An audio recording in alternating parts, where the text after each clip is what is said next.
د دوامداره پرمختیا لپاره له مصنوعي ځیرکتیا څخه د ګټې اخیستنې یو علمي او څیړنیز سیمینار جوړ شو.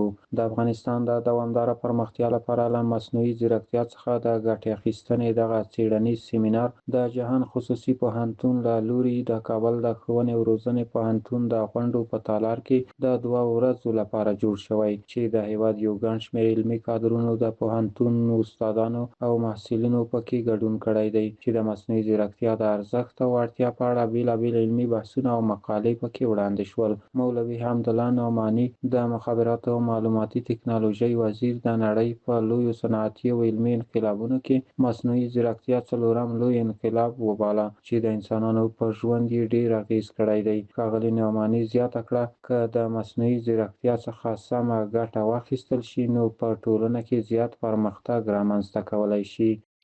مصنوعي ځیرکتیا د بشري پرمختګونو یا د بشري پیشرفت او هڅو تقریبا د صنعتي انقلابونو دا څلورم انقلاب ده سراجي.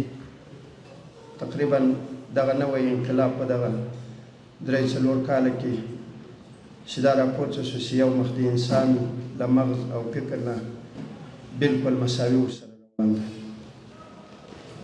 افغانستان هم د نړۍ په هیوادونو کې که موږ غواړو چې دا یو سیال هیواد وګرځي، د نړیوال پیشرفت نه پاتې نه شي، نو موږ تاسې هم باید خپلې هڅې ګړندۍ وساتو.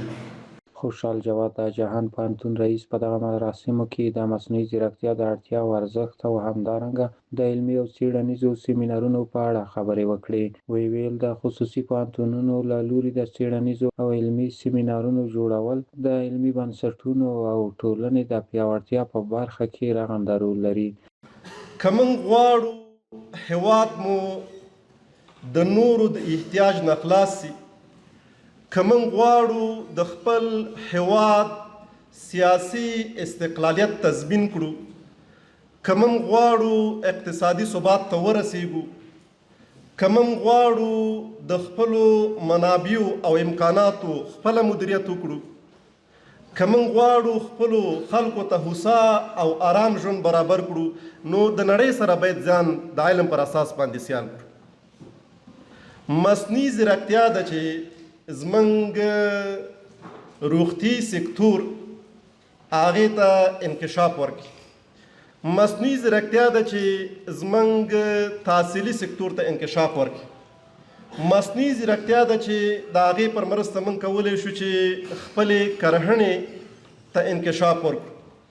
د مصنوعي ځیرکتیا په اساس باندې موږ کولی شو چې د خپل هیواد ښه دفاع وکړو، ښه نظامي وسایل ولرو.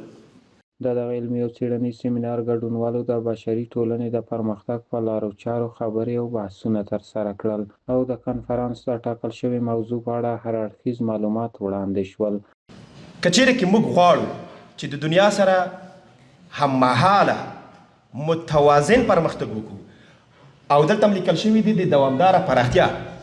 د دوامدارې پراختیا اصل یو عادي بحث نه دی. په نړیوالو اقتصادي ادبیاتو کې، په نړیوالو اقتصادي طبیعي ادبیاتو کې د دوامداره پراختیا اصل یو ډیر مهم او بنیادي اصل دی، چې اوس د ټولې دنیا ستراتیژیانې د دوامداره پراختیا د اصل په اساس باندې جوړیږي، او پوهنتونونه د دوامداره پراختیا اصل پر اساس باندې په خپلو نصابونو کې تغییر راولي. که د AI د آرټیفیشل انټیلیجنس دا چټ GDP ورته وایي، دا جایز دی. لکه څنګه چې نور مباح اشیاء دي، دا جایز دي. لکه څنګه چې هغه په ناجایز او حرامې طریقې سره استفاده کوي، ناجایز او حرام نه، همدا رقم که دا هم په ناجایز او حرامې طریقې سره استفاده کېږي، دا هم ناجایز او حرام.